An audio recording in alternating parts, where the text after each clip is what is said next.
If you have a baby that only sleeps with motion, so think in the car seat, in the stroller, while in a carrier, and cannot sleep while they are flat with no motion, then this video is for you because we need to change this. So if we haven't met before, you haven't watched any of my other videos, hi, I'm Jensine. I'm a certified pediatric sleep consultant and a mom of 3. And I help take real life strategies and mix them with the sleep science so that you can help your child get the best sleep possible.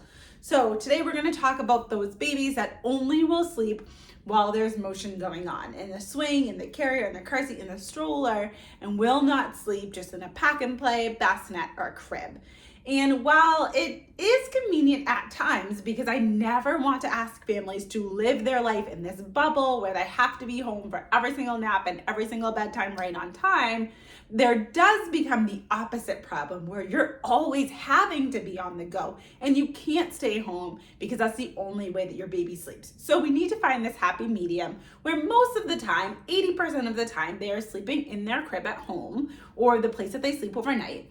And 20% of the time is naps on the go because I want you to have a life. I want you to enjoy time with your family and be able to go to the beach, go to the park, go to wherever you want to go, visit friends, go on a day trip, but know that your baby is still going to sleep well no matter where you are.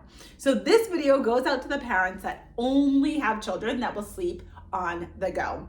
And it makes sense. If you think about the science behind it, while babies are in utero, they're floating around in liquid and being rocked to sleep for most of the time.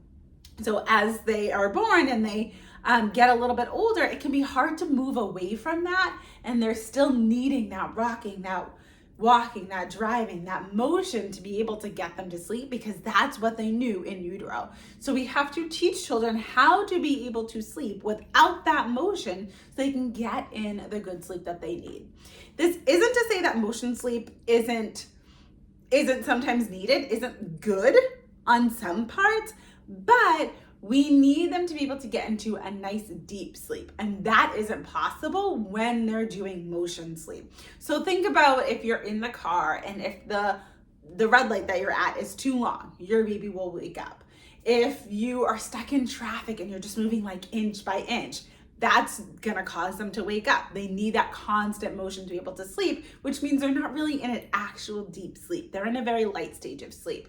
So it's not wonderful, but it does still count as sleep. So there are places where it's good, but if we want that deep restorative sleep, we cannot be doing these motion naps all the time. They have a place, but we can't use them and rely on them regularly. It's also not a great environment. Like other people are beeping, trucks are honking. There's so many other things that you just can't account for going past construction zones, all of those kinds of things. So we don't want to rely only on this sleep because they're not going to be able to get, again, that good quality sleep that we actually want of naps.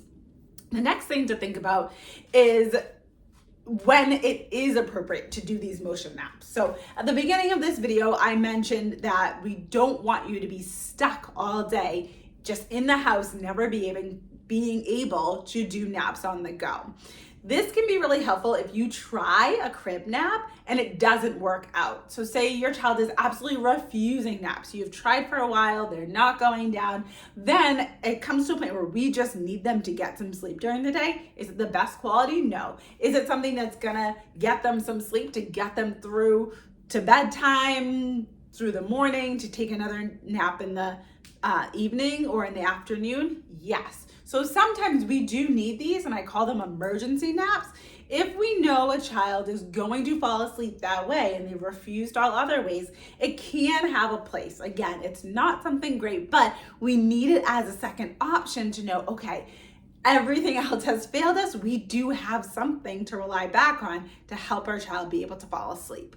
So if you cannot get your baby to sleep in any other way besides a motion nap, I want you to go to the pinned video in my channel. That is going to walk you through exactly how to help your child learn how to fall asleep on their own without doing cry it out. That's usually the reason why a lot of families start motion naps, because they don't want their babies to cry it out as they're learning to fall asleep independently. So that video is going to give you some clues and some insight on exactly what to do to be able to help them learn to fall asleep on their own without doing any cry it out strategies. Because as a mom of 3, I couldn't do cry it out with any of mine, so it's not fair for me to ask you to do something I couldn't do myself.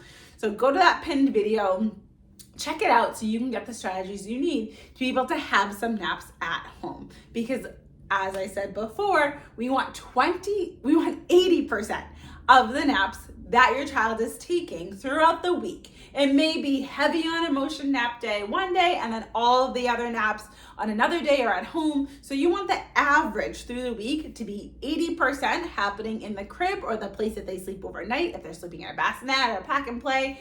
And then you want 20% of them to be motion naps on the go, because we don't want you stuck at home. I want you to be able to do day trips, to do library story times that might be a little bit further away, to go for a nice long walk as it's nice out and you just want to enjoy the outside, maybe stop on a bench, get a coffee, read a book, any of those things. So we need both. We can't get stuck in this motion only trap, because then you're going to be outside when you don't want to be. I had a family that I worked with before that they would have to walk or drive their child every single day to take naps and to put them asleep at bedtime.